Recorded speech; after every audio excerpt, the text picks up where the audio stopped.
3, 2, 1. And it's game time. ConX5 here. This is MLUT.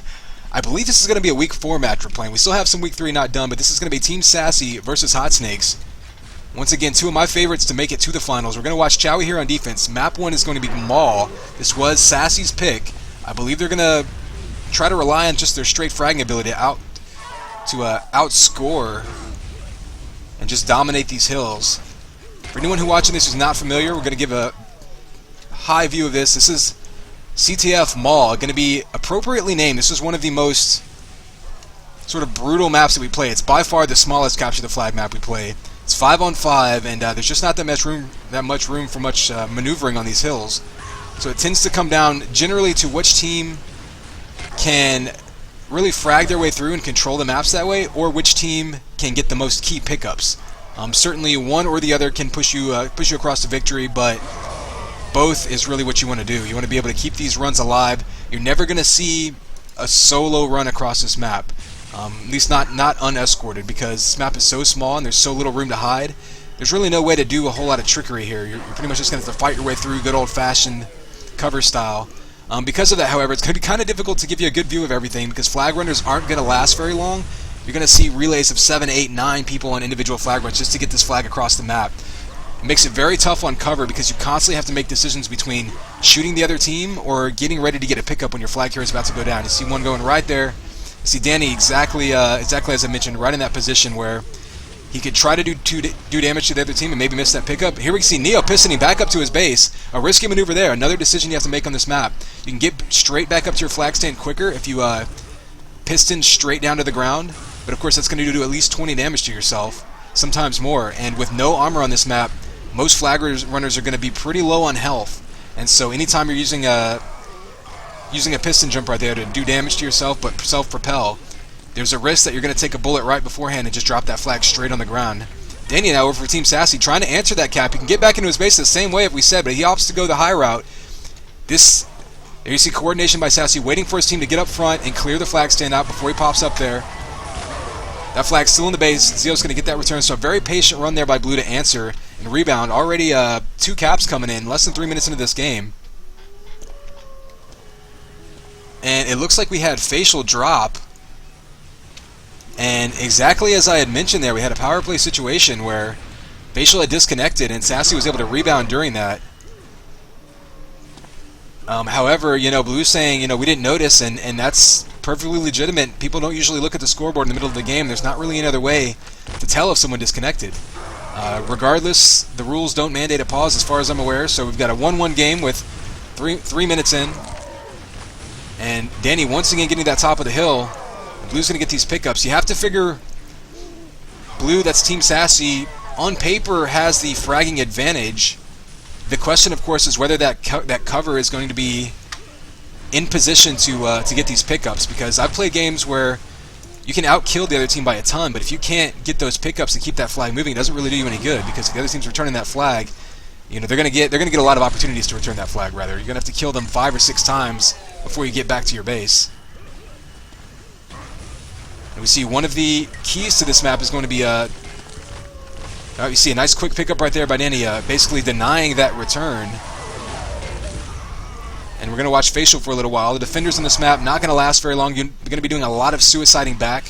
You'll see them once they get that flag return, they're going to suicide so they can respawn back in base with full health, and also be in the best position to get back to the flag stick to defend it. And one thing you'll see there that facial did is he's going to send his translocator way up in the air, and then translocate to be right above the flag carriers. It makes you a much smaller target for cover, and it gives you a couple good shots usually to do some damage. You'll often take fall damage while doing that. Meanwhile, their flag runners coming in. Blue needs to get a grab here. So you see everybody going down. Fusion back in his own base with the enemy flag. He's waiting for this return.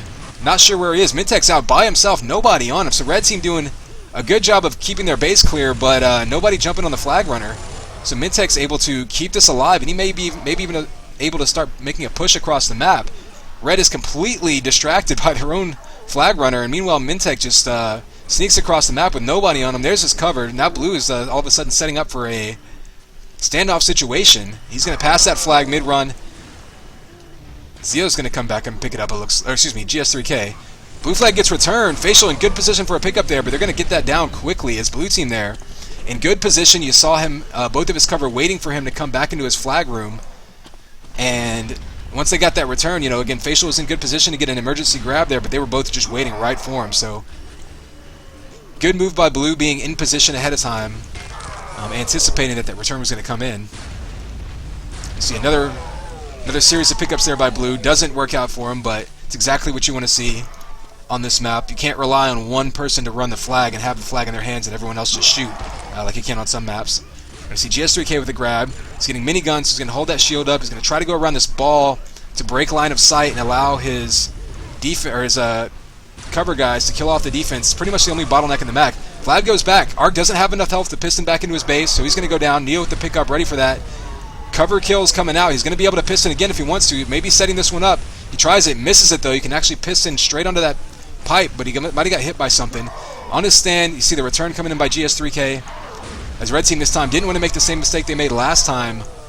Everybody switching to cover and letting their flag walk over the hill. Instead, everybody switched over to return. Nobody covered, and he jumped up there and just got flacked in the face. So Mintek's going to make a grab. He's going to go right up to Red Hill. He's got cover directly on him. Both teams doing a good job of sticking close to their flag carriers. A lot of times you'll have your cover try to stay on enemy hill and get a bunch of kills. It looks great on the scoreboard, but if they're not close enough to get a pickup, it really doesn't do any good. You have to keep that flag moving. That's really the key on this map. Kills are nice, but anything you can do to keep that flag moving is what's important. So you see blue team go back, or blue flag go back. Blue team clears out their side of the map. He can piston up to his base. There's nobody in their base. He can walk straight up there. And it looks like blue team now, this map pick is working out for them as they're just straight up out fragging the red team on both sides of the map. We'll give you a distant view here. Typically what you want to do to grab a big advantage on this map is just keep the front line on the enemy hill. If you're constantly killing the other team and you're keeping the other team's offense turning around to try to defend defend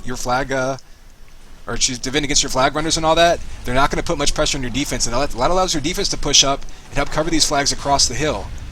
And that's what we're seeing right now, as both flags are moving, but blue is getting their flag runners further, although again we see red in good position. Double kill comes out, that flag's still alive, and blue able to get that kill just in time. And once again, blue's cover in perfect position. They're right on that stick.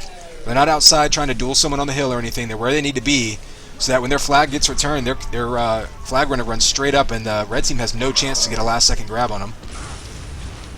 Meanwhile, red, though, trying to rebound here. Neo down with 4 health. Anything's going to kill him. Happens to die right in front of Danny, so good move by Danny. Shielding himself with that rock so that he doesn't go down. Is able to get that kill in that instant return. Going to try to watch some defense here. So you see Chowie for the blue team. I think he's playing on the flag. So you're going to see him using a lot of rockets. When you're playing on the flag on this team, you're going to take a lot of harassment from attackers coming in on that hill. And so it's kind of difficult. You're going to go down a lot. And your kill-to-death ratio is going to be very low. However, it's all about doing damage. You're going to get spawn killed like he did there. You're going to have to really play catch-up to these flag runners. And you're going to see him do what I mentioned before, where he's throwing his translocator way up in the air.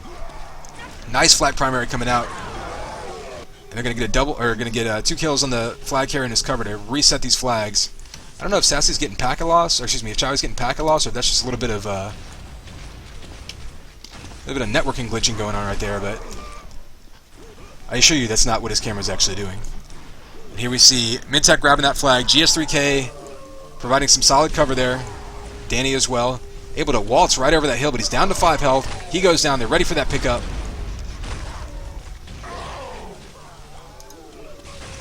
And blue team once again in position to score. This cover is probably going to be ready for him on his flag again. There you see they've been consistently good at that. However, their flag is gone. They're going to need to secure that.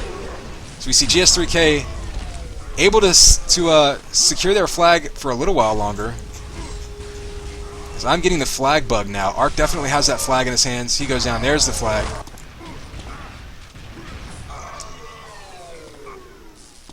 And red flag underneath their base. Facial's going to go ahead and keep it here for a while. No, he opts not to. Sometimes when the flag goes down in an unconventional spot, I'm getting all sorts of network glitches here. Let's see if I can go into first-person mode to get something more consistent. Sometimes when that flag goes down in an odd spot, you'll see defenders leave it there on this map, simply because it makes the enemy offense come back in a different in a different. They have to take different lines to get to it than they normally would. So sometimes you'll let them. They'll be a little confused. Sometimes you can predict their movements. And here we see Fusion with this flag. I'm gonna go ahead and just watch him first-person mode since. Let's see. You know what? I'm going to have to reconnect to the stream because I'm seeing absolutely nothing right now. So let me try that again. Hopefully we can get this fixed real quick. I'm going to spectate that. Let's see if we can get some flags back. There we go. So Danny grabbing this flag, dancing around, 30 health. Not going to get very far right now. You see him with a nice double kill there. Trying to cover himself up to at least get to the hill.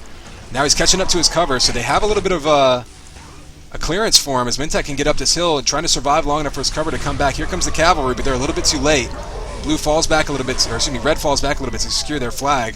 We're just past the halfway point of this map, so I mean, you can't get anybody's game here, or it can be anybody's game here, but it looks like blue team, that's going to be SaSSy, is really dominating the frag battle. And when you're playing on a wide open, tiny little map like Maul, that's really what it comes down to most of the time. It is possible to be the weaker fragging team and still come out ahead on this one, but it looks like that's probably the advantage that SaSSy was going to try to take with them, and it looks like it's worked out so far.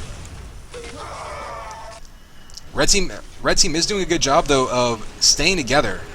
Both teams actually are doing that, and so we're seeing these flags. That's something I should point out. Both flags are actually moving much further than you typically see on this map. It's very easy to get the flag off the stand, but it's very difficult to get it across the halfway point, just because it is so open and the flag routes are so predictable. But both teams have been doing a very good job of moving this flag. However, blue team has been getting just the timely returns, winning that little standoff right there, and that's really the story of this whole game. Red team's offense hasn't had too much trouble getting the flag moving, but every time they come back to base, their flag is gone. You see them losing standoffs, and really they're just not able to secure it long enough for their team to get the return first.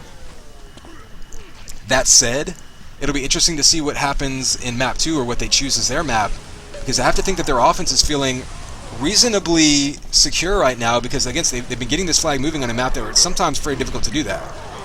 So they might play a map that maybe de-emphasizes frags a little bit, that can maybe let their offense open it up a little more, something like perhaps a Vault City or even an Anfractuous. But we'll see what happens with that. Right now, we still got 7.5 minutes to play on this one.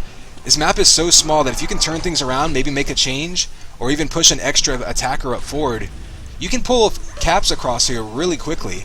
You can see the nets, though, the kill-to-death differences. Completely one-sided right now. I imagine it'll get worse and worse as the map goes on, because I think Red Team just is outmatched as far as pure just fragging ability on this one. And it's really difficult to overcome that on this map in particular. Not impossible, but very difficult.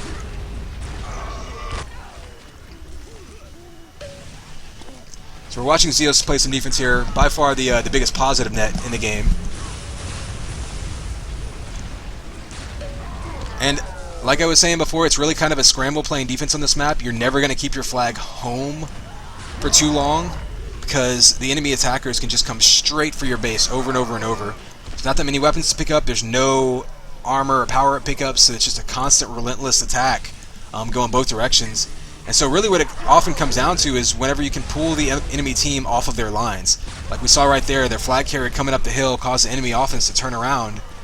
And once you can do that, that's really how you slow up their offense. The best defense is sort of a good offense on this map. So you see Chowie on the flag, Zeus out here dueling people on his hill.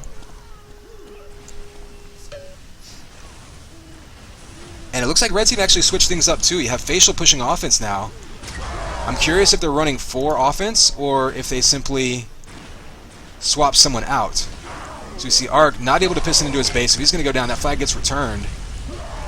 I'd be curious to watch Red base now. Looks like we have maybe PB dropping back to the flag. So PB and Neo playing some defense. Facial moving to offense. And one thing we have talked about with Hot Snakes, and one thing I've said the whole time, is I believe they do have the most versatile team. They have the most two-way players of any team in this MLUT season.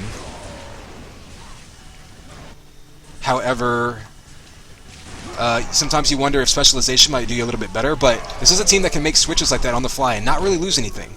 And we've talked about it in some of our MLUT shows before. Sometimes making changes for the sake of it is worthwhile in mid-match. Maybe not even necessarily to try to win this map, but even just to test the waters and see how players are playing together for the next map. Because once again, this was SaSSy's map pick, so it's their home map. Every match is just 2 maps. Each team will choose theirs and play it. So if you can split maps, it's not the worst thing in the world. We're seeding the playoffs, or we're going to see the playoffs seeded rather, based on number of maps won. So really, as long as you can win all the maps that you choose, you're going to be in a good position here. You see both flags going back home. We're going to watch Chowie shoot a lot of flak and rockets on this flag. The attackers coming in, throwing that translocator through that slot right there, are going to be very vulnerable, so you're going to see a lot of splash damage coming out. Combos, rockets, flak all over the place. See a nice flak primary there by Chowie. And on the flag stand defense on this map, if you can get into one-on-one situations, you figure you're pretty much going to win most of them, just because the attackers are coming in so vulnerable.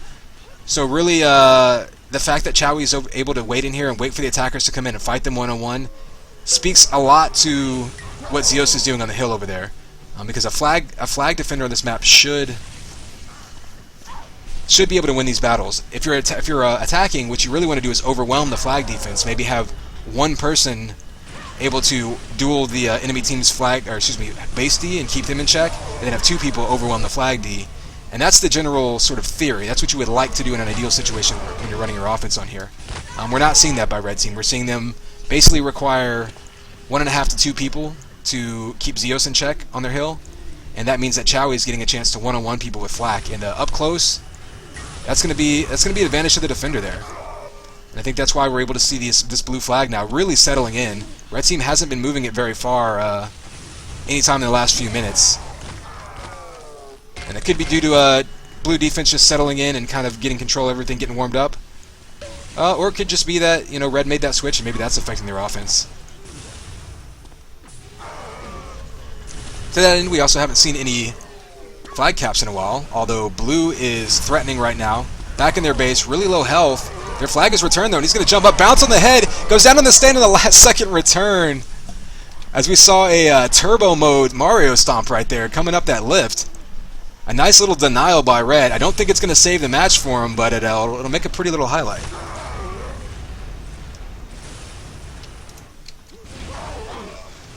So GS3K is going to go ahead and jump over this hill. Only 10 health. A grenade will kill him. A thought will kill him. A minigun will certainly kill him. And Neo able to get that return, I believe.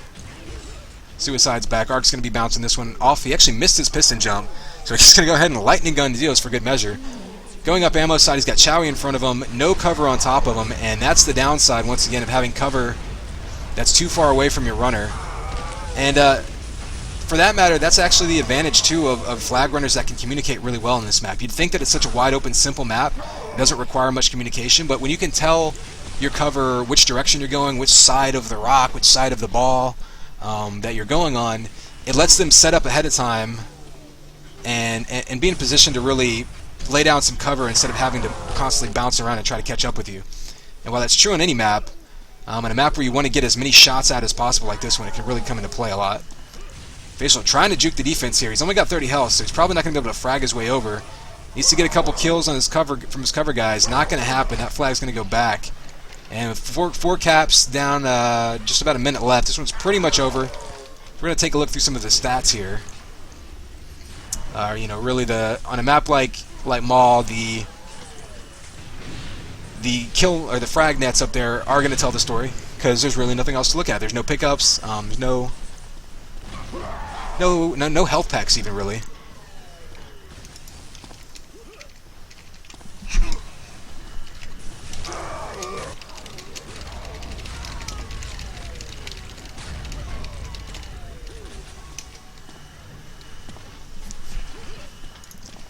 So 30 seconds left. We're going to see SaSSy take their map pick here. I'll be interested to see what Hot Snakes picks because once again, the beginning of their map, they didn't so much have trouble moving the flag. They just had trouble keeping their side of the map clean. So I'll be curious to see if they decide to go a little more offensive on their next map pick.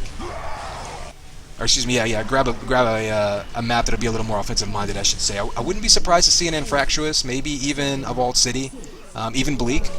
I think would be a good map pick for them.